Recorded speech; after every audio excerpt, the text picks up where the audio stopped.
আমার নবীর শানে লফজে পিয়ন যায় কিনা, পিয়ন শব্দটা আমার নবীর শানে যায় কিনা, আসমান কেন ভেঙে পড়ে না তোদের উপর? খারেজিয়ত, ওয়াহাবিয়ত, গুস্তাখিয়া রাসূলের এক বাজার গরম করেছে এবং আমাদের তরুণ প্রজন্ম এটা শুনে শুনে সয়ে হয়ে গেছে। এখন আর এগুলা গায়ে লাগে না। ডিভোর্স শব্দ আমরা কেউ উচ্চারণ করতাম না, ডিভোর্স। তালাক শব্দ সমাজে উচ্চারিত হইতো না, কিন্তু নাটক সিনেমা করে করে ডিভোর্স ডিভোর্স ডিভোর্স বলে বলে এখন আমাদের লজ্জা শরম চলে গেছে। এখন বাবা পুত্র কথা বলার সময় ডিভোর্স বলতে আর কোনো অসুবিধা হয় না। কারণ আপনি যখন বারবার একটা শব্দ ইউজ করবেন অটোমেটিক্যালি আপনার হায়া চলে যাবে। এতগুলো এলিট ক্লাসের উলামা, এক ব্যক্তি দিনকে খুশি করতাম, আমার নবীর রূহ খুশি হতো, অথচ তাদের কাউকে কোনো কিছু বলা হলে আসমান ভেঙে পড়ে। কিন্তু কেউ বলতেছে এবিসিডি জানে না, কেউ যার যা মন চায় তা কর, কেন বলে না? আল্লাহ হাদিসে পাকে আছে, বুখারী শরীফের হাদিস, ইন্না লিল্লাহি ওয়া ইন্না ইলাইহি ওয়াজ তাকরীরের নাম দিয়ে কেউ সিগারেট খাইতেছে এমনি। তাহলে এটা হচ্ছে আমরা হুরমতের দিন নষ্ট করতেছি, হুরমতের দিন নষ্ট করতেছি। একজন আরেকজনকে বেদাতি ফতোয়া, অমুক সমুক, কাফের, মুশরিক, হুরমতের দিন বলন্তিত হচ্ছে। প্রত্যেক ওয়াইজিনকে বলবো, আমি সহ আর কতগুলো জাহেল মূর্খ আছে মাইক একটা নিয়ে ক্যামেরা নিয়ে দাঁড়িয়ে যাবে। আরে বেটা, তোমার যেই কথা ঘরে বলার কথা, রুমে বলার কথা, ভাইদের সাথে, বোনদের সাথে, ছাত্রের সাথে, সেটা পুরো দুনিয়াকে শোনায়। জবান কি? ফেসবুকের পোস্ট দেখলে মুর্দা জিন্দা হয়ে যাবে এদের জবান। লা হাওলা ওয়ালা কুওয়াতা ইল্লা বিল্লাহিল আলিয়্যিল আযীম। তাকরীরের ময়দান, ওয়াজের ময়দান, হুজুর ওয়াজ করতেছে, উনি অমুক জায়গায় খেলছে, উনি অক্সফোর্ডে পড়াইছে, উনি অমুক ওই আমেরিকার ব্রিজে 53,000 54,000 স্ক্রু ড্রাইভার লাগছে, ওয়াজ। তাইলে আমরা কি করেছি? হুরমতের দিন নষ্ট করেছি, দ্বীনের হুরমতকে ভুলণ্ঠিত করেছি। দ্বীনের হুরমত যখন নষ্ট হয়, সমাজের মধ্যে এইটিজম বেড়ে যায়। এইটিজম মানে সেকুলারিজম বলেন, ধর্ম বিমুখতা, এটা বেড়ে যায়। এবং আমাদের দেশে তরুণ প্রজন্ম, কারণ আপনাকে বুঝতে হবে আমি কোন সোসাইটিতে বসবাস করছি। এই ভদ্রলোক যারা এখন ভদ্র সেজেছেন, আমি কবে মানুষ হব? একটা প্রাণীর জবানে শুনি না আমার নবীর শানে বেটা ইমাম আমার নবীর মিম্বরে দাঁড়িয়ে তুমি পিয়ন বললা কেমনে? তোমার মতো বেয়াদব মিম্বরে রাসূলে দাঁড়ানোর কথা না, তুমি মিম্বরে রাসূলে দাঁড়ালি কেমনে আমার নবীর? আর সুন্দর সুন্দর এই হাবা কাবা জুব্বা পরে আপনারা যারা সভ্য সেজেছেন, কবে মানুষ হব? এগুলো আমাদের থেকে আমাদের কেসাস করা দরকার। কেসাস যেই হত্যা করেছে বা কুমিয়েছে তার কেসাস হওয়ার আগে শানের সাথে যারা বেয়াদবি করেছে গুস্তাখ, তাদের কেসাস হওয়া দরকার। আপনারা বুঝতে পেরেছেন? কিন্তু আমরা কোন দিক দিয়ে সীমা লঙ্ঘন করবো না। আল্লাহ পাকের মেহেরবানি, আপনারা চিনেন আমাদেরকে, আমরা কখনো কোনো জায়গায় এদিকেও সীমা লঙ্ঘন করি না, এদিকেও সীমা লঙ্ঘন করি না। আমি নফসে মাসালাটা আপনাদেরকে বুঝাই। আমি আজকে আমাদের সম্মানিত আলেম উলামা, আমি তো সিনিয়রদেরকে বলতে পারবো না, প্রশ্নে আসে না, আমাদের বয়সী, আমাদের চেয়ে কম বয়সী জুনিয়র উলামা ইকরাম যারা আছেন, আমি বিশেষ করে ওনাদের দৃষ্টি আকর্ষণ করব। কিছুদিন আগে বাংলাদেশে বেশ কিছু ঘটনা ঘটেছে, তার মধ্যে কিছু ঘটনা লোমহর্ষক এবং বেদনা বিধুর। তার মধ্যে একটা বিষয় আমাদের খুব বেশি নজরে এসেছে, আপনারাও শুনেছেন নিশ্চয়ই। কোন এক মসজিদের এক ইমাম, উনি কথা প্রসঙ্গে বলেছেন, এক্সাম্পল দিতে গিয়ে আল্লাহকে অফিসার বলেছেন, নবী করিম সাল্লাল্লাহু আলাইহি ওয়াসাল্লামকে পিয়নের সাথে তুলনা করেছেন। নাউযুবিল্লাহ বলেন। আমরা আপনাদের একটা বিষয় ছিল যে আমরা মানে সাথে সাথে কেন কথা বলে ফেললাম না, খুব কঠিন ভাবে। আমাদের একটা সিস্টেম আমরা অ্যাপ্লাই করি, একটা নিয়মে চলি। যে কোনো একটা ঘটনা ঘটলে আমরা একটু অবজার্ভ করার চেষ্টা করি, আর পিস জানার চেষ্টা করি। আমরা পুরোপুরি ঘটনাটা শুনেছি, ওই যিনি করেছেন তার জবান থেকেও শুনেছি। এর মধ্যে আমাদের কিছু ভাইয়ের প্রতিবাদও আমরা ফেসবুকের মধ্যে দেখেছি, বড় বড় জায়গা থেকে। এবং আমাদের আরো একজন তো নিউজ পেপারের মধ্যে সাক্ষাৎকারও দিয়েছেন। বড় আফসোসের বিষয় হচ্ছে, অসম্ভব আফসোসের বিষয় হচ্ছে যে আমরা প্রত্যেকটা বিষয়ের মধ্যে মাঝখানে না এসে দুই পক্ষে, মানে একটা এফরাতের দিকে চলে যায়, একটা তফরিতের দিকে চলে যায়। বাড়াবাড়ি। প্রথম বিষয় হচ্ছে আমরা অনেক কিছু নিয়ে ফ্রাস্ট্রেটেড সোসাইটির মধ্যে। দ্বিতীয় বিষয় হচ্ছে আমরা কোনো কিছুকে এলমি মূল্যায়ন করা বা ওইটাকে প্রপারলি ডিল করা, এই বিষয়গুলো তো আমাদের আসে না। আমরা বিভিন্ন কারণে সোসাইটির মধ্যে এক একজন এক এক মেন্টালিটি নিয়ে বসবাস করি। অন দ্য টপ মরিচ মশলা এগুলো বেশি খায়। সবকিছু নিয়ে আমরা এক্সট্রিম পর্যায়ে চলে যাই। সবকিছু নিয়ে আমাদের সোসাইটির মধ্যে দুইটা মেন্টালিটি আছে। প্রথমে আমরা এটা বুঝি, এবং যারা ফেসবুকের মধ্যে 2-3 লাইনের বা 1 লাইনের আপনারা পোস্ট করেছেন যে কবে আমরা মানুষ হব। কারণ ঘটনা ঘটেছে, ইমাম সাহেব পিয়ন বলেছেন, এবং দীর্ঘদিন ধরে ইমাম সাহেব আমার নবীর মিম্বরে বসে যে কোনো একটা পক্ষকে পক্ষের কথা বলতে গিয়ে বা ওনাদের মতামতকে প্রসারিত করতে গিয়ে উনি ইতপূর্ব বেশ কিছু মন্তব্য করেছেন। ফাইনালি এই মন্তব্যটা ছিল, এটার উপর ভিত্তি করে মসজিদের মুসল্লিদের মধ্যে একজন, খুব সাদা মাটা একজন, এখানে কোপানোর ঘটনা ঘটেছে। এখন এটার মধ্যে পক্ষে বিপক্ষ হয়ে গেছে। আমরা কেউ বলছি মুস্তাফা রাসূল বস মেরে ফেলা দরকার, আর কেউ বলছেন না, মানে ওনার এই পিয়ন শব্দ বা প্রফেসর এই কথাগুলো ওনারা কনসিডারেশনে আনতেছেন না, ওনারা ফুল ফোকাস করতেছেন মানে কোপানো হয়েছে। আমি বলতেছি কোপানোটা ভুল ছিল। কোপানোটা আমরা কেউ নিজেরা আইন হাতে তুলে নিতে পারবো না। আর যিনি এই জবানটা ইউজ করেছেন, এটা হচ্ছে একটা নির্দিষ্ট জবানের ধারাবাহিকতা। এই জবান প্রথম শুরু হয়েছে জুলফাইসার আত-তামিমিকে দিয়ে। আমি ইতোপূর্ব এই বিষয়টা আপনাদেরকে বিস্তারিত বলেছি, আমি চাচ্ছি না যে বারবার জিনিসগুলো রিপিট হোক। আফসোসের বিষয়, এই জবানটা, এই যে একটা জবান, এই যে কোনো শব্দ চয়ন নবীর শানে, এটা শুরু হয়েছে জুলফাইসার আত-তামিমি, যে ব্যক্তি আমার নবী সাল্লাল্লাহু আলাইহি ওয়াসাল্লামকে ইয়া মুহাম্মদ বলে সম্বোধন করে বলেছিলেন, আপনার এই বন্টন প্রক্রিয়া সুন্দর যথাযথ হয় নাই। নাউযুবিল্লাহি মিন যালিক। এখান থেকে এই জবান শুরু। এই জবানটা পরবর্তীতে উসমানে গনি রাদিয়াল্লাহু তাআলা আনহুর জমানায় এই জবানটা পলিটিক্যালি নিজেদেরকে ঐক্যবদ্ধ করতে শুরু করে, এবং এই জবানের যারা হামি, যারা এই জবানের মালিক, এই জবান যারা ইউজ করে, তারা সবাই মিলে উসমানে গনি রাদিয়াল্লাহু তাআলা আনহুর সময়কালে পলিটিক্যাল একটা ঐক্যফ্রন্ট গড়ে তোলে, এবং এটার উপর ভিত্তি করে এই জবানের যারা হামি, যারা রক্ষা করে, এই জবানের লোকের উপর ভিত্তি করে ফারুক আযম রাদিয়াল্লাহু তাআলা আনহুর শাহাদাত হয়েছে, হযরত উসমানে গনির শাহাদাত হয়েছে। এবং উসমানে গনির সময়কালে এদেরকে উসমানিয়ুন বলা হতো। উসমানিয়ুন অরিজিনালি খারিজি, কিন্তু এদেরকে উসমানিয়ুন বলা হতো। হযরত আলী কাররামাল্লাহু ওয়াজহাহুল কারীমের সময়ে এরা পলিটিক্যালি শুধু অর্গানাইজড হয় না, এরা হারুরা নামক একটা জায়গায় নিজেদের আলাদা ওটাকে দখল করে ওখান থেকে ফারুক আযম রাদিয়াল্লাহু তাআলা আনহু, হযরত আলী কাররামাল্লাহু ওয়াজহাহুল কারীমের যে স্টেট খিলাফা, এটার উপর আক্রমণ করতে শুরু করে। এবং কি পরিমাণ অরাজকতা তারা করেছে এটা ইতিহাস জানে। আপনারা বুখারী শরীফ, মুসলিম শরীফ পড়লেই পাবেন, কিতাবুল খাওয়ারিজ অধ্যায়। এই জবানটার কথা বলতেছেন। এই জবানটার মাধ্যমে 61 হিজরিতে ইমামে হুসাইন রাদিয়াল্লাহু তাআলা আনহুর বিরুদ্ধে যারা দাঁড়িয়েছে, ইয়াজিদ সহ, মালউন সহ, এটা ওই জবানের হামি।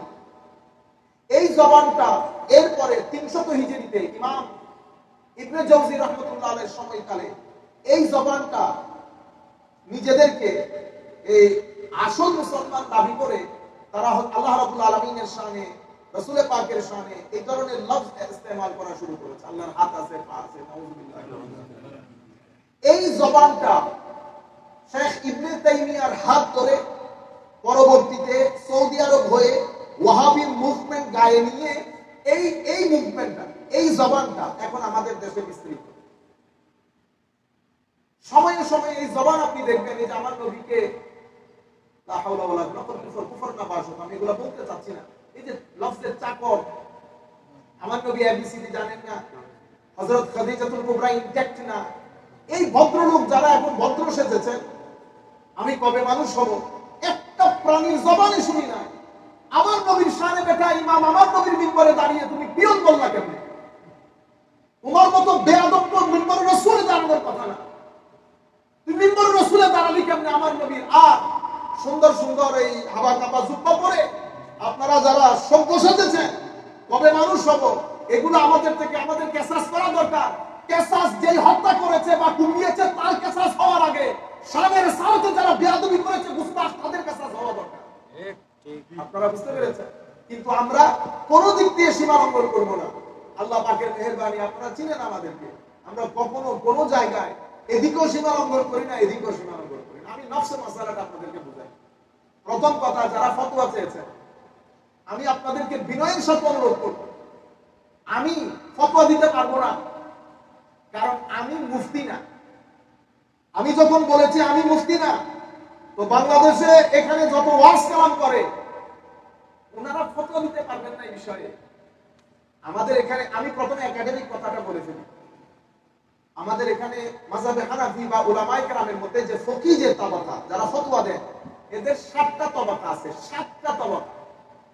ইমাম ইবনে আবিদিন শামী রাদিয়াল্লাহু তাআলা আনহু ওনার রাসমুল মুফতি কিতাবের মধ্যে বিষয়গুলো লিখেছেন এবং এটা উলামায়ে কেরাম সবাই জানে। তাইলে আমি ফুকাহায়ে কেরামের স্ট্যাটাস 7টা, সিনিয়রিটি জুনিয়রিটির উপর ভিত্তি করে।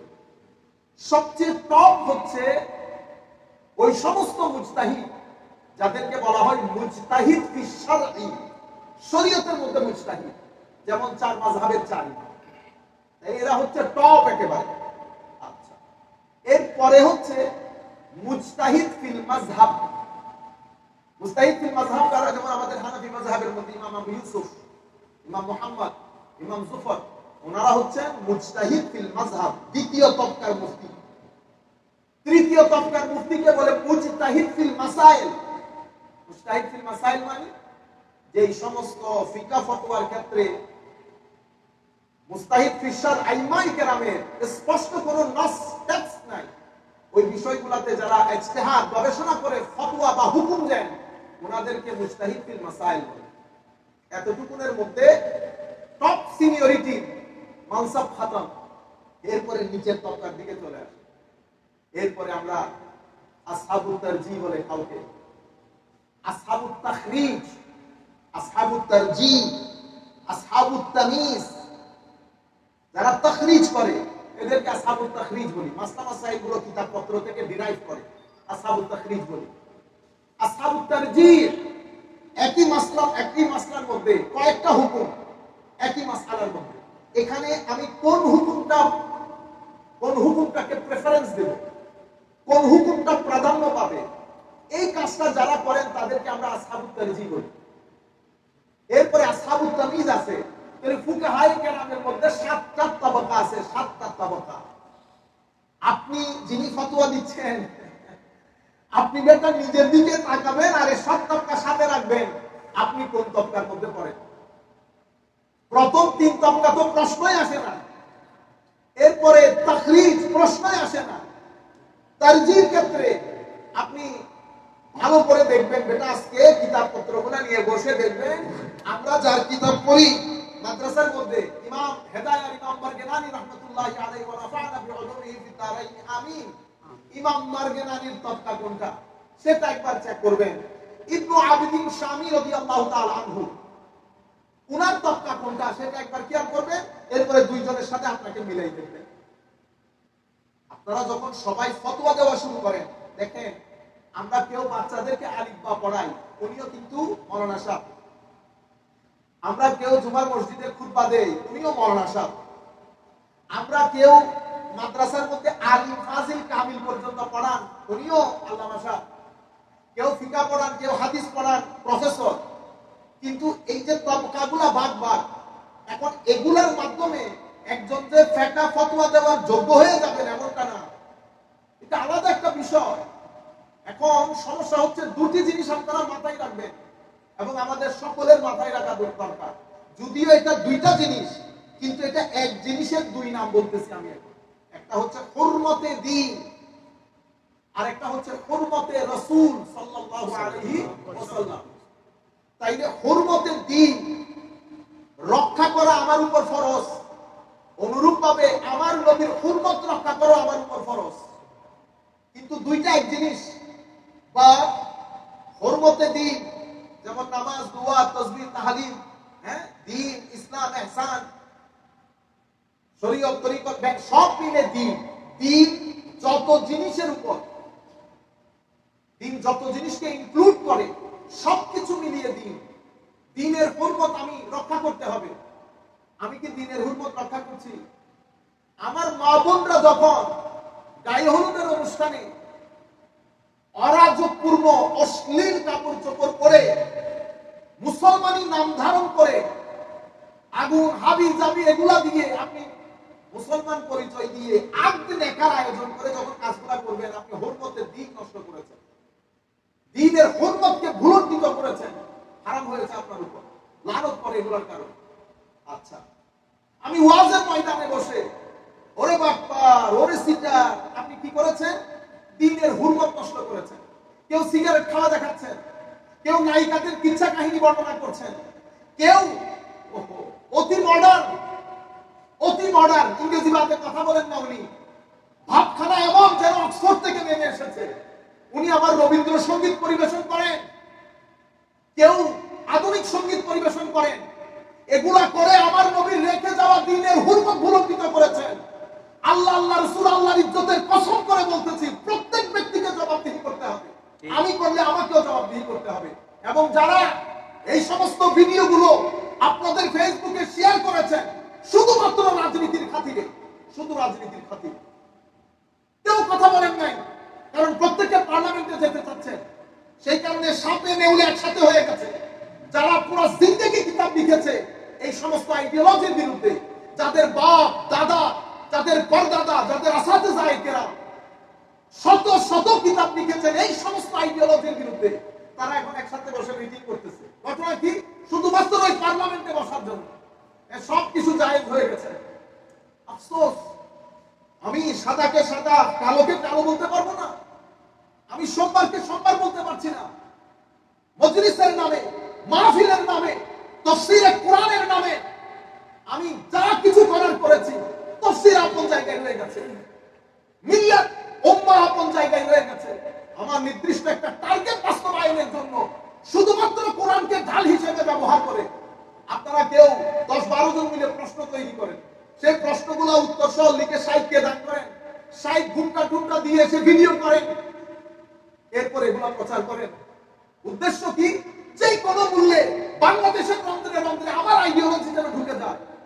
পিয়ন বলার পরে আপনি কোন এপিসোড তো করলেন না, আমার নবীর শানে লফজে পিয়ন যায় কিনা, পিয়ন শব্দটা আমার নবীর শানে যায় কিনা, আসমান কেন ভেঙে পড়ে না তোদের উপর? খারেজিয়ত, ওয়াহাবিয়ত, গুস্তাখিয়া রাসূলের এক বাজার গরম করেছে এবং আমাদের তরুণ প্রজন্ম এটা শুনে শুনে সয়ে হয়ে গেছে। এখন আর এগুলা গায়ে লাগে না। ডিভোর্স শব্দ আমরা কেউ উচ্চারণ করতাম না, ডিভোর্স। তালাক শব্দ সমাজে উচ্চারিত হইতো না, কিন্তু নাটক সিনেমা করে করে ডিভোর্স ডিভোর্স ডিভোর্স বলে বলে এখন আমাদের লজ্জাশরম চলে গেছে। এখন বাবা পুত্র কথা বলার সময় ডিভোর্স বলতে আর কোনো অসুবিধা হয় না। কারণ আপনি যখন বারবার একটা শব্দ ইউজ করবেন, অটোমেটিক্যালি আপনার হায়া চলে যাবে। এতগুলো এলিট ক্লাসের উলামা, এক ব্যক্তি দিনকে খুশি করতাম, আমার নবীর রূহ খুশি হতো, অথচ তাদের কাউকে কোনো কিছু বলা হলে আসমান ভেঙে পড়ে। কিন্তু কেউ বলতেছে এবিসিডি জানে না, কেউ যার যা মন চায় তা কর। কেন বলে নাই? আল্লাহ হাদিসে পাকে আছে, বুখারী শরীফের হাদিস, ইন্না লিল্লাহি ওয়া ইন্না ইলাইহি ওয়াসতাগফিরের নাম দিয়ে কেউ সিগারেট খাইতেছে। তাহলে এটা হচ্ছে আমরা হুরমতের দ্বীন নষ্ট করতেছি, হুরমতের দ্বীন নষ্ট করতেছি। একজন আরেকজনকে বেদাতি ফতোয়া, অমুক সমুক, কাফের, মুশরিক, হুরমতের দ্বীন বলন্তিত হচ্ছে। প্রত্যেক ওয়াইজিনকে বলবো, আমি সহ আর কতগুলো জাহেল মূর্খ আছে, মাইক একটা নিয়ে দাঁড়িয়ে যাবে। আরে বেটা, তোমার যে কথা ঘরে বলার কথা, রুমে বলার কথা, ভাইদের সাথে, বোনদের সাথে, ছাত্রের সাথে, সেটা পুরো দুনিয়াকে শোনায়। জবান কি? ফেসবুকের পোস্ট দেখলে মুর্দা জিন্দা হয়ে যাবে এদের জবান। লা হাওলা ওয়ালা কুওয়াতা ইল্লা বিল্লাহিল আলিয়্যিল আযীম। তাকরীরের ময়দান, ওয়াজের ময়দানে হুজুর ওয়াজ করতেছে, উনি অমুক জায়গায় খেলছে, উনি অক্সফোর্ডে পড়াইছে, উনি অমুক ওই আমেরিকার ব্রিজে 53,000 54,000 স্ক্রু ড্রাইভার লাগছে। ওয়াস তাইলে আমরা কি করেছি? হুরমতের দিন নষ্ট করেছি, দ্বীনের হুরমতকে বঞ্চিত করেছি। দ্বীনের হুরমত যখন নষ্ট হয়, সমাজের মধ্যে এইটিজম বেড়ে যায়। এইটিজম মানে সেকুলারিজম বলেন, ধর্ম বিমুখতা, এটা বেড়ে যায়। এবং আমাদের দেশে তরুণ প্রজন্ম, কারণ আপনাকে বুঝতে হবে আমি কোন সোসাইটিতে বসবাস করছি। আমি যে সোসাইটিতে বসবাস করছি সেটা দ্বীনি সোসাইটি না। আমাদের সোসাইটিতে তো দিন যেতে যেতে যেতে আমাদের ছেলেরা, মুরব্বীরাও জানে না জানাজা যে ইমামের পিছনে পড়তে হবে। জানাজা ইমামের, এই যে পরশু জানাজা পড়ছি না, তো আমাদের এক চাচা, উনি ওনার সন্তান সহ আরো আমার থেকে আরো আধা হাত আগে দাঁড়াইছেন। একটা দায়িত্ব বিহাজাল। আমি আপনাদেরকে আমি দোষারোপ করতেছি না, সমালোচনাও করতেছি না। না জানাটা দোষের না, শিখতে না চাওয়াটা দোষের। তাইলে আমি আপনাদেরকে জানাই দিতে চাচ্ছি লেভেল অফ ইগনোরেন্স। আমেরিকার মতো দেশে ইগনোরেন্সের দিন সম্পর্কে জানার কমতিটা কতটুকু নেমে এসেছে। এক ভদ্রলোক জানেও না জানাজার নামাজ হোক, জামাতের নামাজ হোক, আমাকে যে ইমামের পিছনে দাঁড়াইতে হবে এতটুকু আইডিয়া হবে। আমরা ইমানের প্রিন্সিপাল জানি না, দ্বীনের পিলার জানি না, আমরা ওযু জানি না, আমরা সূরা ফাতিহা শুদ্ধ করে পড়তে জানি না। এই ধরনের একটা মাহৌলের মধ্যে আমাদের ওয়াজ তাকরীর কেমন হওয়া দরকার ছিল?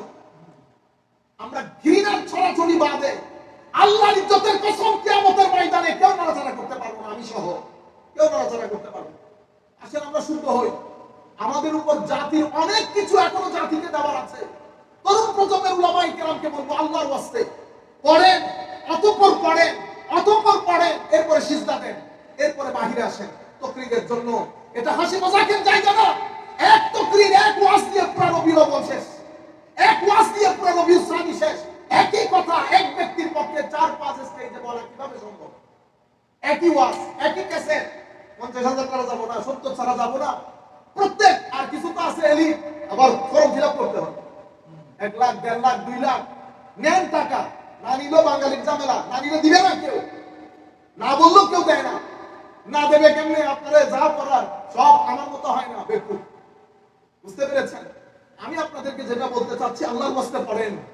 আপনাদের কারণে আপনারা সার্ভেগুলো পড়েন, সার্ভে বলতেছে উলামায়ে কেরামের রং প্রেজেন্টেশনের কারণে, উলামায়ে কেরামের অদ্ভুত কথাবার্তার কারণে অসংখ্য বাংলাদেশি যুবক দিন ছেড়ে চলে যাচ্ছে। কলেজ ইউনিভার্সিটিতে যারা পড়ে, English literature, economics, physics, chemistry, maths যারা পড়তেছে, হয় এই এক্সট্রিমের দিকে চলে যাচ্ছে অথবা ওই এক্সট্রিমের দিকে চলে যাচ্ছে। দ্বীনের হুরমত নষ্ট করতেছি আমরা, এটা একটা বিষয়। এরপরে হুরমতের নামুসের রিসালত, আমার নবীর হুরমত নষ্ট করা। আমার নবীর হুরমত নষ্ট করা মানে আমার নবী সাল্লাল্লাহু আলাইহি ওয়াসাল্লামের শানকে ছোট করা, খাটো করা, ইস্তিখফাফ করা, ইস্তিহকার, হাকির করা। যেটাকে আমরা বাংলা বা আমাদের পার্সিয়ান ভাষায়, আমাদের বাংলাদেশ, ইন্ডিয়া, পাকিস্তানে আমরা বলি গুস্তাখি-এ রাসূল। এটাকে আমরা আরবির মধ্যে শাতেমে রাসূল অথবা সাবুর রাসূল বলে। মানে নবী করিম রউফুর রহিম সাল্লাল্লাহু আলাইহি ওয়াসাল্লামকে গালিগালাজ করা, গালিগালাজ করা, আমার নবীর শানে শব্দ চয়নে বেয়াদবি করা, নবীর শানকে ছোট করা, খাটো করা। এইজন্য একটা জিনিস পরিষ্কার জেনে রাখেন, আমি সবাইকে অনুরোধ করব, আমরা এক্সট্রিম না হই, আমরা মাঝখানে থাকি। কারণ পুরো পৃথিবী এখন উঠে পড়ে লেগেছে আহলুস সুন্নাহ ওয়াল জামাত তথা তরিকত পন্ডিতের উপর। উগ্রতার ফতোয়া লাগানোর জন্য পুরো পৃথিবী উঠে পড়ে লেগেছে। কারণ পৃথিবীর মিডল ইস্ট থেকে যে দিন প্রমোটেড হয়েছে, সেটা এখানকার সেনেট এবং ইংল্যান্ডের জায়গায় পার্লামেন্ট হাউসে পরিষ্কার হয়ে গেছে যে এদেরকে আমরা ফান্ডিং করেছি। এরা পুরো পৃথিবীর মধ্যে উগ্রতার বাজার গরম করেছে, এক্সট্রিমিজমের বাজার গরম করেছে।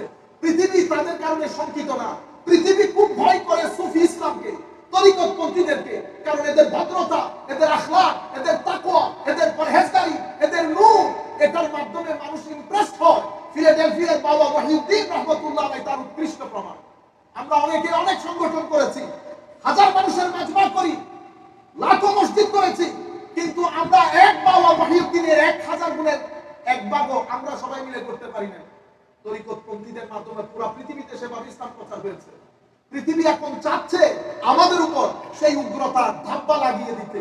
আমাদেরকে বুঝতে হবে আমরাও কেন জানি দিনের পর দিন ওই উগ্রতার দিকে চলে যাচ্ছি, তরিকতপন্থীরও কিন্তু উগ্রতার দিকে চলে যাচ্ছি। একটা বিষয় পরিষ্কার, সেটা হচ্ছে আগে পুরা পরিভাষাটা বুঝি আমরা। গুস্তাখিয়ে রাসূল, যেটা আমার নবীর শানকে ছোট করা, খাটো করা, এটাকে আমরা গুস্তাখিয়ে রাসূল বলি, কিন্তু পরিভাষার মধ্যে এটাকে বলে শাতেমে রাসূল। শাতেমে রাসূল, সাব্বুর রাসূল, আমার নবী সাল্লাল্লাহু আলাইহি ওয়াসাল্লামের সাথে অসামঞ্জস্যপূর্ণ কথা বলা, গালি দেওয়া, এটাকে গুস্তাখিয়ে রাসূল বলে। যারা আমার নবীর শানে সাব করে, শাতম করে, গালি দেয়, তাদের ব্যাপারে উম্মতে মুসলিমার ইজমা, কোনো ইসবাত ছাড়া, যে সেই ব্যক্তি জাহান্নামের কুকুর এবং তার সাজা হচ্ছে মৃত্যুদণ্ড, তার সাজা মৃত্যুদণ্ড। শাতেমে রাসূল, যে ব্যক্তি শানে রিসালাতের মধ্যে বেয়াদবি করবে, সেই ব্যক্তির সাজা মৃত্যুদণ্ড। এটা নিয়ে উম্মতে মুসলিমার কোনো কালে কোনো ইখতিলাফ ছিল না। মাসলা কিন্তু এটা নিয়ে না, এটা আমরা সবাই একমত। মাসলা হচ্ছে সব ধরনের কথা সাব্বুর রাসূলের মধ্যে পড়ে কিনা। শাতেমা মানে এই ঘটনাটার মাধ্যমে এটা শাতমুর রাসূল, আমার নবীর শানে গালি দেওয়ার যে মাসআলা, সেটার ভিতরে এটা আসে কিনা, ইখতিলাফ হচ্ছে ওইটা নিয়ে। সুতরাং এখন এটা নিয়ে ডিসিশন কে দিবে? ওই আমি আপনাদেরকে শুরুতে 7 কথা বলে দিয়েছি। যদি ফতোয়া নিয়ে আমার কাছে আসেন, তাহলে তো দুনিয়াও যাবে, আখিরাতও যাবে। কারণ আমি তো হুদুদগুলো জানি না, আমি তো এমনিতে গরম গরম গরম কথা বলবো, সেটা বই পড়ছি অতটুকু। আমি আপনাদেরকে একটা হিস্টোরি বলি। এই যে বিষয়, এই বিষয়ের উপরে উম্মতে মুসলিমের ঐক্যমত্য থাকার কারণে রেগুলার কোনো কিতাব প্রথম যুগে এভাবে লেখা হয় না। এই বিষয়ের উপর প্রথম শরহ বাস, যেটা আমি আমাদের উস্তাদের কাছ থেকে শুনেছি, সেটা আপনাদের কাছে প্রচার করছি। শরহ বাস ডিটেইল আলাপ করেছেন, এবং এই বিষয়ের মধ্যে ওনাকে আপনারা চ্যাম্পিয়ন বলতে পারেন, পায়োনিয়ার। পরবর্তীতে যারা এই বিষয়ে কিতাব লিখেছে, এই কিতাবের উপর ভর করে লিখেছে, সেটা হচ্ছে বিশ্ব বরেণ্য ইমাম কাজী আয়াজ রাহমাতুল্লাহি আলাইহি ওয়া নাফা'না বিউলুমিহি ফিদ দারাইনি আমিন। ওনার কিতাব আশ-শিফা, এই শিফা কিতাবের মধ্যে ইসসাদম, এটার ভিতরে উনি দুইটি অধ্যায়ের মধ্যে কয়েকটা ফসল এনে উনি একেবারে ডিটেইলি বর্ণনা করেছেন এই সাবজেক্টের উপর, মালিকি মাযহাবের।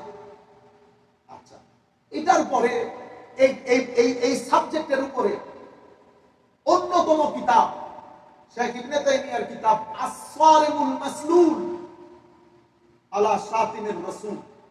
আস-সারিমুল মাসলুল আলা শাতিমির রাসূল মানে রাসূলে পাকের শানে গুস্তাখিকারীর উপরে খোলা তরবারের বাণী। এটা লিখছে ইবনে তাইমিয়া, এটা লিখছে ইবনে তাইমিয়া। তো ইবনে তাইমিয়া, আমি আপনাদেরকে বলছি মালিকি মাযহাব, যদিও উনি কিছু মাসলার ক্ষেত্রে করেছেন, ওনার ব্যাপারে কি বেশ কিছু কথাবার্তা আছে। আকীদার ক্ষেত্রে আমরা ইবনে তাইমিয়াকে নেই না।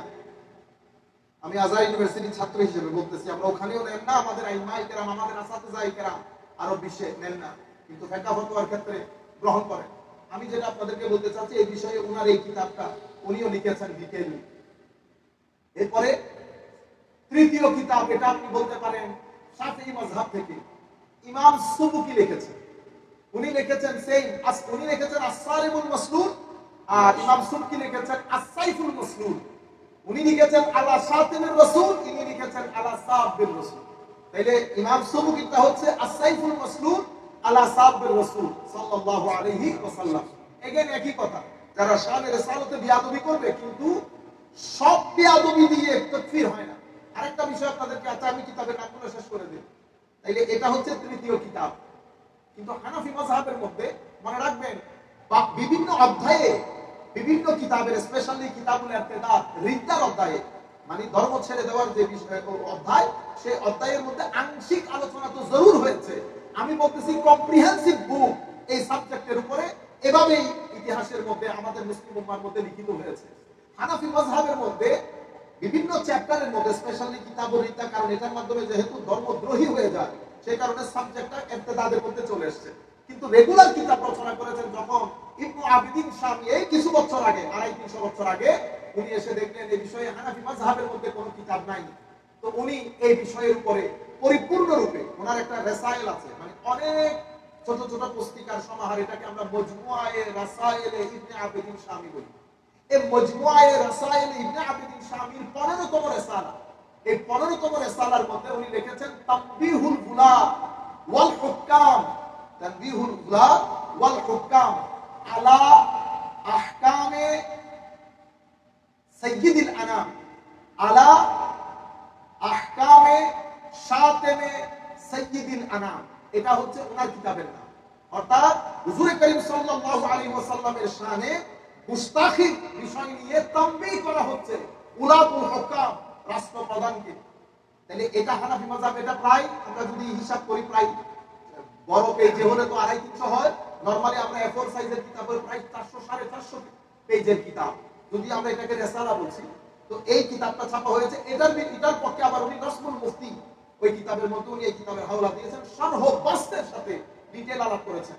তাইলে এখানে এত কথা কিসের? আপনি তো বলেছেন, হয়তো বলতে পারেন যে গুস্তাখে রাসূলের সাজাতুল মৃত্যুদণ্ড, এটা নিয়ে কোনো ইখতিলাফ নাই, তাইলে এত কিতাব না। এখানে কিছু মাসলা নিয়ে ইখতিলাফ হয়েছে। যেমন মহিলা যদি এই গুস্তাখি করে, প্রথমে কোন কোন লফজ দিয়ে কোন কোন শব্দ আল্লাহ রাসূলের শানে ব্যবহার করলে গুস্তাখি হবে, শব্দ শাতমুর রাসূল হবে, এটা নিয়ে দীর্ঘ আলাপ হয়েছে। আমি আবারও বলছি উলামায়ে কেরামকে ধৈর্য সহকারে, মরিচ কম খাবেন আপনারা, মরিচ কম খাই। আমি আগে জিনিসটা বুঝেন, প্রথমে কোন কোন শব্দ ব্যবহার করলে আল্লাহ রাসূলের শানে গালি গলুজ হবে এবং এটার জের ধরে ওই ব্যক্তি শাতিমে রাসূল হিসেবে কনসিডারড হবেন, গুস্তাখ হিসেবে কনসিডারড হবেন এবং তাকে মৃত্যুদণ্ড দেওয়া হবে। এই শব্দগুলা নিয়ে, শব্দগুলা 2-3 ধরনের, কিছু শব্দ নিয়ে কোনো ইখতিলাফ নাই। এই সব এটা এভাবে বললে মৃত্যুদণ্ড। মৃত্যুদণ্ড কে দিবেন? আমি তার মুফতি না, কিন্তু আমি এতটুকু আপনাদেরকে বলতে পারি, এখানে সাধারণ মানুষ এই আইন হাতে তুলতে পারবে না। এটা পরিপূর্ণরূপে রাষ্ট্রের কাছে চলে যাবে। যে কোনো ভাবে আমরা রাষ্ট্রকে ইনভলভ করতে হবে, সেটা প্রটেস্টের মাধ্যমে হোক, সেটা যে কোনো ভাবে হোক, মুভমেন্ট চালানোর মাধ্যমে হোক। আর রাষ্ট্রকেও কিছুদিনের মাথায় আনতে হবে। এত ভাজা গরুর মতো হইলে হবে না। রাষ্ট্র শুধু আমেরিকা ইংল্যান্ড চিন্তা করলে হবে না। আমাদের আসল কাবা হেরেমে পাকের মধ্যে, দিলের কাবা মদিনা শরীফের মধ্যে যদি মুসলমান হয়ে থাকেন, এই বিষয়গুলো আপনাদেরকে চিন্তা করা দরকার। রাষ্ট্রের মধ্যে আইন করে এই জিনিসগুলো বন্ধ করেন যদি সোসাইটির মধ্যে বরকত চান। আর আফসোসের বিষয় হচ্ছে সাধারণ মানুষ ব্যবহার করবে দূরের কথা, এই সমস্ত মৌলবীদের কারণে সমাজের মধ্যে টিকা যাচ্ছে না। এক এক সময় এক এক লফজ শানের সালাতের মধ্যে ইউজ করে, সাহাবায়ে কেরামের শানে, আলে রাসূলের শানে ব্যবহার করে সোসাইটির মধ্যে গরম বাজার তৈরি করে। বাইরে আল্লাহ পাক জানে কে প্রত্যেকে কিভাবে এই বিষয়গুলো হ্যান্ডেল করে। সুতরাং আমরা জিনিসগুলো বুঝি। কিছু শব্দ, প্রথমে তো আমাদের এখানে 4টা বিষয়, একটা হচ্ছে কুফর, একটা হচ্ছে দালাল, পথভ্রষ্টতা, তাকফীর, তাদলিল, তাবদীর, তাফসীর। মানে এই শব্দের ব্যবহারে কুফর হয়। সকল শব্দের ব্যবহারে কুফর হয়, কিছু শব্দের ব্যবহারে কুফর হয়, কিছু শব্দের ব্যবহারে পথভ্রষ্টতা হয়, তাদলিল, গুমরাহ। কিছু শব্দের ব্যবহারে বেদাত হয়, কিছু জিনিসের মাধ্যমে বেদাত হয়, আর কিছু জিনিসের মাধ্যমে ফিস্ক হয়। এখন আমাকে তো বুঝতে হবে ফিস্কের বাউন্ডারি, বেদাতের বাউন্ডারি, দালালতের বাউন্ডারি, কুফরের বাউন্ডারি।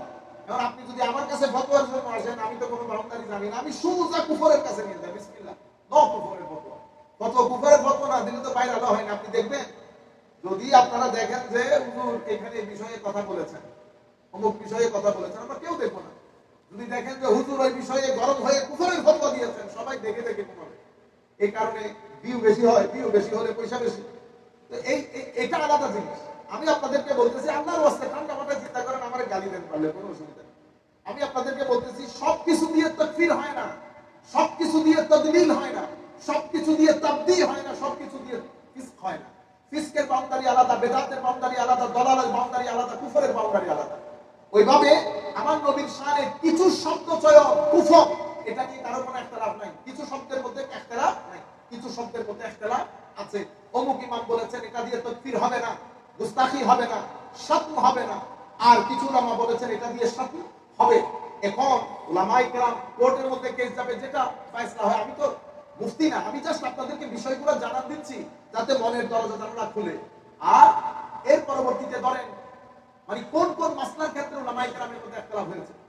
কোন মহিলা যদি গুস্তাখি করে তার সাজা কি হবে, যেটা হানাফি মাযহাবের মধ্যে এটা নিয়ে ইখতিলাফ হয়েছে। যদি নন মুসলিম, খ্রিস্টান, ইহুদ, হিন্দু যদি গুস্তাখি রাসূল করে, তাইলে তার সাজার ক্ষেত্রে তাকে কি মৃত্যুদণ্ড দেব বা তাকে কি আমরা তওবার সুযোগ দিতে হবে? তওবার সুযোগ দিলে কখন দিবে এটা নিয়ে উলামায়ে কেরাম, আমি ওই একতলাফের ভিতরে ঢুকতেছি না, এটা উলামায়ে কেরাম ডিল করবে। আমি শুধু আপনাদেরকে একটু জানালা খুলে একটু দেখাইতেছি যে এখানে একটা বড় সমুদ্র রয়ে গেছে। সুতরাং আমরা সবাই জবান না খুলি। আপনারা ফেসবুকের মধ্যে দিচ্ছেন, পৃথিবী দেখছে, তরুণ প্রজন্ম দেখছে, সুতরাং হোশ রেখে সামনের দিকে অগ্রসর হই। আমি আমাদের মতো করে চেষ্টা করেছি বিষয়গুলো সম্পর্কে মোটামুটি আপনাদেরকে একটু জানান দিতে। এখন আমি কনক্লুডিং রিমার্কসটা দেই। কনক্লুডিং রিমার্কসে বলবো, সম্মানিত ভাইরা, এই যে নবী করিম সাল্লাল্লাহু আলাইহি ওয়াসাল্লামের শানে প্রিয় যে ব্যক্তি বলেছেন তওবা করা বাদে সেই ব্যক্তির পিছনে নামাজ জায়েজ হবে না, সেই ব্যক্তির পিছনে জুমা জামাত জায়েজ হবে না। সে আমার নবীর শানে আমি তাকফীর করেছে, এটা উলামায়ে কেরাম দেখবেন, ওনারা কিতাব খুলবেন, যারা আলা হযরত আজিমুল বরকত রাহমাতুল্লাহ আলাইহি ফিকহ ফতোয়ার কিতাব আছে, উলামায়ে কেরাম দেখবেন এটার মাধ্যমে তাকফীর হয়েছে কিনা, এটার মাধ্যমে তাকফীর হলে তাকে গুস্তাখে রাসূল বলা যাবে কিনা, এটা উলামায়ে কেরাম দেখবেন। কিন্তু কিন্তু বিয়াদবি তো হয়েছে, পথভ্রষ্টতা হয়েছে। আপনারা যখন এই ফালতু লফজগুলো আমার নবীর শানে ব্যবহার করবেন, 3 দিন পরে তরুণ প্রজন্মের অন্তর থেকে খৌফ ও খশিয়ত খতম হয়ে যাবে। এরপরে তো তারা আমার নবীকে বড় ভাই ছোট ভাই কত কিছু বলবে। নবী দুশে গুণে মানুষ, নবী আমার মতো মানুষ, নবী নবী নবী রাখাল। এই কথাগুলো কেন এসেছে? কারণ আপনাদের মধ্য থেকে কিছু লোক, আপনাদের মুরব্বীরা এই কিছু শব্দ ব্যবহার করে এই দরজা উন্মোচন করে শানের সালতে বিয়াদবির বাজার উন্মোচন করে দিয়েছে। সেই কারণে আপনাদের ছাত্ররা, সেই কারণে আপনাদের মতাবলম্বীরা যা মন চায় নবীর শানে কথা বলে। নবীর শানে এই সমস্ত বিয়াদবি করলে আমার গায়েও লাগতেছে না। কেন? কারণ শুনতে শুনতে অভ্যস্ত হয়ে গেছে। এমনিতে আপনি ব্লগারের বিরুদ্ধে বের হলে, ব্লগারের বিরুদ্ধে একসাথে আসেন, অ্যাকশন ডাইরেক্ট অ্যাকশন, আর কত করবেন রাজনীতি। ব্লগার বলতেছে বেটা আমার বিরুদ্ধে যে বের হলি, ইতোপূর্বে তোমাদের মুরব্বীরা যে শানের সালতে বিয়াদবি করেছে এটার ব্যাপারে তোমাদের অভিমত কি? আপনারা বুঝতে পেরেছেন? ব্লগারের বিরুদ্ধে একসাথে হয়ে গেল। কিন্তু ইতোপূর্বে তো এক ভদ্রলোক বলেছে যে নামাজের মধ্যে রাসূল পাকের স্মরণ আসা গাদা ঘোড়ার স্মরণের মতো। লা হাওলা ওয়ালা কুওয়াতা ইল্লা বিল্লাহ। এবং ব্লগাররা বলতেছে আমার বিরুদ্ধে যে কথা বলতেছে, তো এটার কি জবাব দিবেন? আপনারা বুঝতে পেরেছেন? সুতরাং যেখান থেকে বসে শুনতেছেন, শানে রিসালাতে শব্দ চয়নে সর্বোচ্চ সতর্কতা অবলম্বন করবেন। কারণ আমার আল্লাহর স্পষ্ট ঘোষণা, ইয়া আইয়ুহাল্লাযীনা আমানু লা তারফাউ আসওয়াতাকুম ফাওকা সাওতিন নবী। হে মানুষ, হে মুমিন, আমার নবী ঈমানদারদেরকে আদব শিক্ষা দিচ্ছেন, তোমরা আমার নবীর আওয়াজে উচ্চা যায় এই আওয়াজে আমার নবীর সামনে কথা বলবা না। ওয়ালা তাজহারু লাহু বিল কওলি কাজাহরি বা'দিকুম বিবা'দিন আন তাহবাতা আমালুকুম ওয়া আনতুম লা তাশকুরুন। এবং পরস্পরের মধ্যে যে শব্দ চয়ন করো সেটা আমার নবীর সামনে করবা না। এগুলা করলে তোমাদের আমল নষ্ট হবে, বুঝতেও পারবা না। সেই কারণে আপনি এই ইমাম এই হাদিস সে আবার যখন ইন্টারভিউ দিচ্ছে, সেই ইন্টারভিউর মধ্যে তখন সে বলতেছে পিওর। কারণ আমার আল্লাহ বলতেছে ওয়া আনতুম লা তাশকুরুন, তুই এই সমস্ত শব্দ মানে তোর আমল যে নষ্ট হয়ে গেছে সেটা তুই টেরও পাবি। সেজন্য মুস্তাক রাসূলের তওবা হয় না, তওবা নসিব। আমার আল্লাহ কোরআন পাকের মধ্যে বলেছেন ইয়া আইয়ুহাল্লাযীনা আমানু, এখানে কাফেরদেরকে বলে নাই, মুসলমানদেরকে ডেকে ডেকে বলতেছে লা তাকুলু রায়না, খবরদার আমার নবীর শানে রায়না বলবি না। ওয়া কুল উনজুরনা, প্রয়োজন পড়লে উনজুরনা বলবি, রায়না বলবি না। ইয়া আইয়ুহাল্লাযীনা আমানু লা তাকুলু রায়না ওয়া কুল উনজুরনা ওয়াসমাউ ওয়া লিল কাফিরিনা আযাবুন আলীম। আমার আল্লাহ বলতেছেন ইন্নাল্লাযীনা ইউযুনা আল্লাহ ওয়া রাসূলাহু লা'নাহুমুল্লাহু ফিদ দুনিয়া ওয়াল আখিরাহ, যারা আল্লাহ ওয়া রাসূলকে কষ্ট দেয় তাদের উপর আল্লাহর লানত দুনিয়া আখিরাতের মধ্যে। তাইলে আপনি ইমামুল মুরসালিন নবী, ইমামুল মুরসালিন, সাধারণ মানুষের মধ্যে তবকা আছে, তবকা করতে করতে সুপার লেভেলের হচ্ছে আম্বিয়ায়ে কেরাম। আপনি তাদের হচ্ছে টু স্পেশাল, আপনি তাদের ত্রিসীমানা তো দূরের কথা, তাদের সীমানা কোত্থেকে শুরু হয় সে তো আমরা জানি না। এতটুকু ফজিলত আল্লাহ নবীদেরকে দান করেছেন। সে আম্বিয়ায়ে কেরামের মধ্যে খাস তবকার কিছু নবী আছে, তিলকা রাসূল ফাদ্দালনা বা'দাহুম আলা বা'দ মিনহুম মান কাল্লামা আল্লাহ ওয়া রাফা'a বা'দাহুম দারাজাত। আমার আল্লাহ নিজে বলছেন তিলকা রাসূল ফাদ্দালনা বা'দাহুম আলা বা'দ, এদের মধ্যে আমি কাউকে কারোর উপর ফজিলত দান করেছি, তার মধ্যে কেউ আমার সাথে কথা বলেছে। এই সমস্ত ফজিলতকে ভেদ করে সর্বোচ্চ সীমায় যিনি দিয়েছেন ওনার নাম ইমামুল মুরসালিন নবী মুহাম্মদুর রাসূলুল্লাহ সাল্লাল্লাহু আলাইহি ওয়াসাল্লাম, যাকে আল্লাহ ইয়াসিন বলেন, তাহা বলেন, মুজাম্মিল বলেন, মুত্তাসির বলেন, নাম ধরে না ইয়া আইয়ুহান নবী বলেন। আর 1400 বছর পরে এসে ফারুক আজম থাকলে তোমাকে ওই স্টেজের মধ্যে খতম করে দিত। তুমি আমার নবীর শানে তুমি एग्जांपल খুঁজে পাইলে না।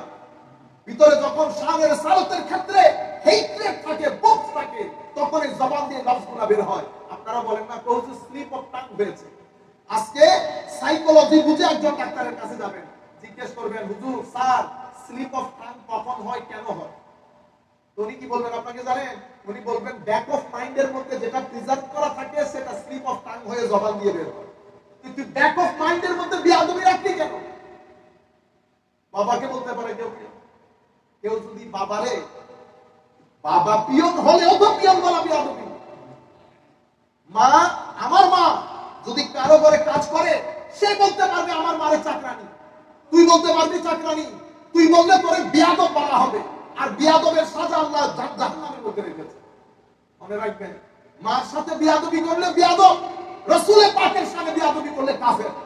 কিন্তু আমি সাধারণ উলামায়ে কেরামকে বলছি, আমরা এতটুকু, এই যে আমি কথাগুলো বলতেছি কেন বলছি জানেন? আমি আপনাদেরকে তর্ক তরিকা শিখাইতেছি, আমি কিন্তু তাকফীর করতেছি না, আমি বলতেছি না কাফের হয়ে গেছে না, আমি এতটুকুনের মধ্যে সীমাবদ্ধ থাকি। তাহলে সোসাইটির মধ্যে একটা ভীতি সঞ্চার হবে শানে রাসূল রাসালাতের কথা বলার ক্ষেত্রে। কিন্তু আপনি যখন তাকফীর করতে যাবেন তখন আপনি আপনার সিনিয়র আলেমের সাথে কনসাল্ট করবেন, করে বলবেন হুজুর আপনার এই বিষয়ে একটা মতামত দেন। তাহলে আমরা যদি আমরাই ফেসবুকের মধ্যে ফতোয়া দেওয়া শুরু করি তাইলে এটা খতরনাক হবে।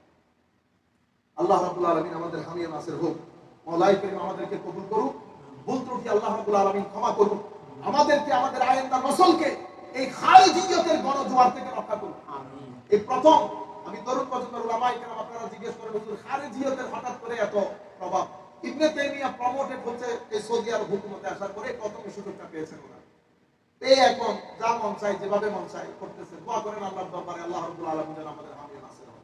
আরেকটা বিষয় আপনাদেরকে পরিষ্কার করে দেব,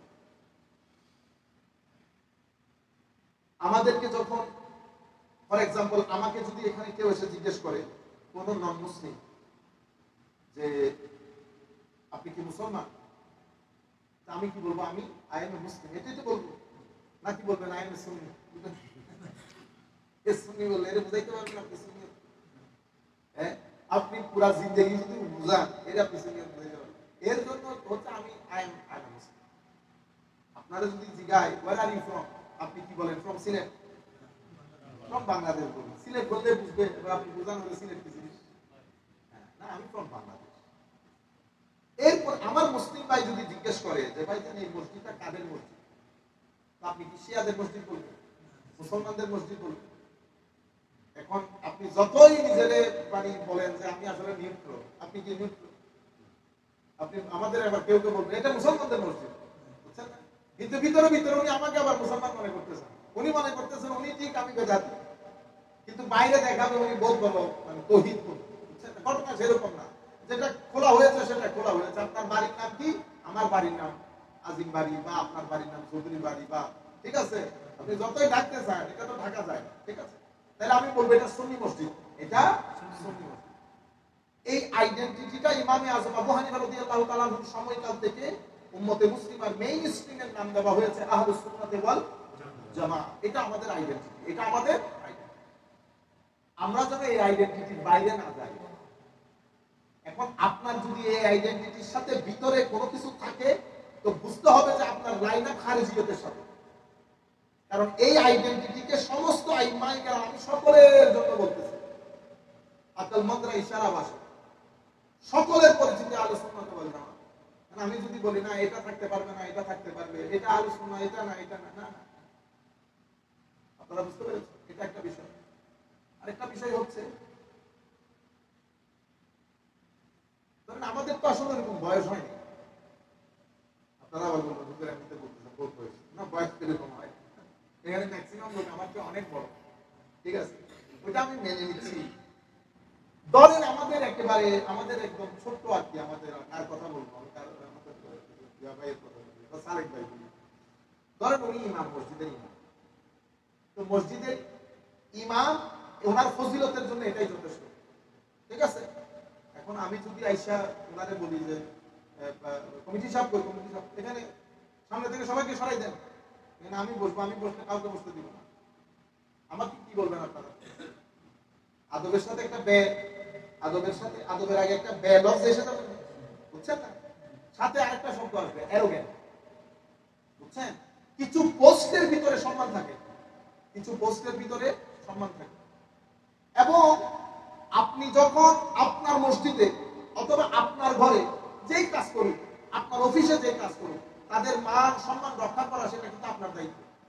সেটা আপনার দায়িত্ব। আপনার ফর এক্সাম্পল আপনার কাছে ট্রান্সপোর্ট বিজনেস আছে, আপনার 10 জন ড্রাইভার, তো 10 জন ড্রাইভারকে আপনি দাওয়াত করছেন আপনাদের বিয়েতে, সবাই আইসা খাইতেছে, এমনিতে আপনার ড্রাইভার আর কি। তখন যদি ওদেরকে কেউ চেয়ার থেকে তুলে দেয়, তোমরা একটু পরে বসিও, আমাদের গুরুত্বপূর্ণ মেহমান আছে, বলেন তো দেখি এটা কি হয়েছে, এখন বিয়াদবি হয়নি। এখন তাদের আদব রক্ষা করা, তাদেরকে সম্মান করা, এটা ওই ঘরের যিনি মালিক, ব্যবসার যিনি মালিক, তার উপর আবশ্যকীয় কর্তব্য, কারণ মেহমান। বুঝতে পেরেছেন? সুতরাং যার আন্ডারে যারা আছে তাদের সম্মান ইজ্জত রক্ষা করা এটা ওই ব্যক্তির দায়িত্ব, নাম্বার 1। নাম্বার 2 হচ্ছে মসজিদ, ফর এক্সাম্পল বলতেছি, মসজিদের ইমাম সালেক ভাই ফর এক্সাম্পল, অথবা আমাদের মুসাদ্দিক। আমি যদি এখন এইজ ধরি, ঠিক আছে, তো মুসাদ্দিক অনেক ছোট, আমাদের কামরান ধরেন অনেক ছোট না, আমি যদি আমরা দিকে তুই এদিকে সুন্দর হলে কামরানের আমি যদি বলি আমার ছাত্রদেরকে আমরা তুই বলি, এটা আলাদা জিনিস, কিন্তু এই একটা পোস্টে আছে, সেই পোস্ট অনেক সম্মানিত। পুলিশকে আপনি ভয় পাইতেছেন, পুলিশকে ভয় পাইতো, ড্রেসকে ভয় পাইছে। ওই ভদ্রলোকের ড্রেসটা খুলে একবার আসতে বলেন, সে ড্রেস খুলে ফেলার পরে তার ভিতর থেকে ওই রোগও চলে যায়, সেও তখন এমনি করে। কিন্তু ড্রেস যখন পরে আর্মি ড্রেস, তখন ড্রেস তাকে অনেক কি করে, সাহস দেয়। সুতরাং পোস্টের একটা দাম আছে, ওই পোস্ট সম্মান করা এটা আমার নৈতিক দায়িত্ব। এখানে আপনি আমাদের একটা দেখারেন আছে, এটা ইমাম, এটা আমাদের সালেক ভাই খতিব বা অমুক সমুক, যেটা এটা ডাক্তারের। এরপরে যদি আপনি কেমব্রিজ থেকে অথবা আমেরিকান প্রেসিডেন্ট এখানে আসে, বুঝতে পেরেছেন, অথবা আমেরিকান প্রেসিডেন্ট আপনার বাসায় আসছে, আপনি আপনার বাপের চেয়ার থেকে তুলে দিবেন, আপনার বাপের বাবা উঠে উঠেন আমেরিকান প্রেসিডেন্ট, না না আমেরিকা না, পুরো পৃথিবীর প্রেসিডেন্ট আসলো, বাবা বাবা, আপনি ব্যক্তি বাদ দিয়ে দেন, বাবা, এটা সম্মানের, এটার চেয়ার এটা আলাদা থাকতে হবে। আপনারা বুঝতে পেরেছেন? প্রত্যেক ব্যক্তি ওই পোস্ট অনুযায়ী একটা সম্মান থাকে, এটা আমাকে মেনটেন করতে হবে। আমাদের এখানে ঘটনা, ফর এক্সাম্পল মাদ্রাসা প্রিন্সিপাল, মাদ্রাসার চেয়ারম্যান সাহেব আসছে, সাথে মাদ্রাসা ইন্সপেক্টর আছে। চেয়ারম্যান সাহেব প্রথমে ভিক্ষা বলতে প্রিন্সিপাল বসতে পারবো না, ইন্সপেক্টর সাহেব বিয়াদবি করছে। সুতরাং আমরা প্রটোকল অনুযায়ী প্রত্যেককে যার যার সম্মানটা দিয়ে দেব, প্রত্যেককে যার যার সম্মান দিয়ে দেব। আমাদের ফর এক্সাম্পল আমি বলি, আমার বয়স কম আর কি, কিন্তু আপনারা তো বলতেছেন ক্ষতি, ঠিক না? তাহলে পোস্ট অনুযায়ী ধরেন এখানে যদি আপনি যাকে নিয়ে আসেন পোস্ট অনুযায়ী, বুঝতে পেরেছেন, মূল জায়গাটা কিন্তু আমার, আমি যাকে পারমিশন দিব সেই এখানে আসতে পারবে, বসতে পারবে। এটা রাজনৈতিক ভাবে হোক, ধর্মীয় ভাবে হোক, যে কোনো পর্যায়ে হোক। আপনি যখন ডেকারেন্টটা নষ্ট করে দিবেন, তখন আমাদের মধ্যে ক্যাওসটা তৈরি হয়ে যাবে। আমাদের দলগুলাই, যে আমাদের বিভিন্ন দল আছে না, ভাঙন তৈরি হয় কেন? এটা আমার আখেরি ভাঙন তৈরি হয়, আমরা মানুষ হিসেবে হিংসুটে, হিংসা মানুষকে শুনতে দেয় না, হিংসা মানুষকে কি করে, শুনতে দেয় না। শুনিস না বেটা, তুই ছোট, তুই যদি শুনস, মাইনসে যদি দেখে, মাইনসে মনে করবে তোর সেল বড়, তুই শুনিস না। হিংসা শুনতে দেয় না, অহংকার বলতে দেয় না। অহংকার হওয়ার কারণে না আপনি বলেন, আপনি বলবেন কেন, আপনি কি, আপনি আমার সঙ্গে কথা বলেন, তাইলে অহংকারে তারে বলতে দেয় না। হিংসা শুনতে দেয় না। লোভ, লোভে কি করে, কারণ যে নেতার সিস্টেমে লোভ থাকে, এটার দৃষ্টি থাকে হয় চেয়ারের দিকে, নয় পদের দিকে। তাইলে ও হইলো বস, লিডার, কিন্তু চেয়ারের দিকেও দৃষ্টি থাকে না, পদের দিকেও দৃষ্টি থাকে না। লিডারের দৃষ্টি থাকে কর্মীর দিকে, অর্গানাইজেশনের দিকে। এই যার দৃষ্টি অর্গানাইজেশন মুখী হয়, কর্মীমুখী হয়, যার ভিতরে হিংসা থাকে না, অহংকার থাকে না, সেই ব্যক্তি সারাদিন সারা জিন্দেগি দল করলো, দলের মধ্যে ভাঙন আসবে। আমাদের এখানে গ্রুপিং কখন হয়? গ্রুপিং হয় 10-12 দিন যাওয়ার পরে সে আর কারো কথা বলতে দেয় না, কথা শুনতেও চায় না। তো বলতে দিবেন না, শুনতে দিবেন না, তো এটা কি করবে, আমার ভিতরে ক্ষোভের তৈরি করবে। ক্ষোভ ক্ষোভ ক্ষোভ, এক সময় এই ক্ষোভটা ভাঙবে, ফাটার পরে কি হয়ে যায়, এক দল 3 দলে পরিণত হয়, এক দল 3 দলে পরিণত হয়। আল্লাহ রাব্বুল আলামিন আমাদের হামি ও নাসির হোক। মওলাই করিম আমাদেরকে এই ফিতনার যুগে এই ধরনের গুস্তাখিপূর্ণ কথাবার্তা এবং এই সমস্ত মানুষের সংসর্গ থেকে আল্লাহ আমাদেরকে রেহাই দান করুন। আলাইকুম ওয়া রাহমাতুল্লাহি ওয়া বারাকাতুহু।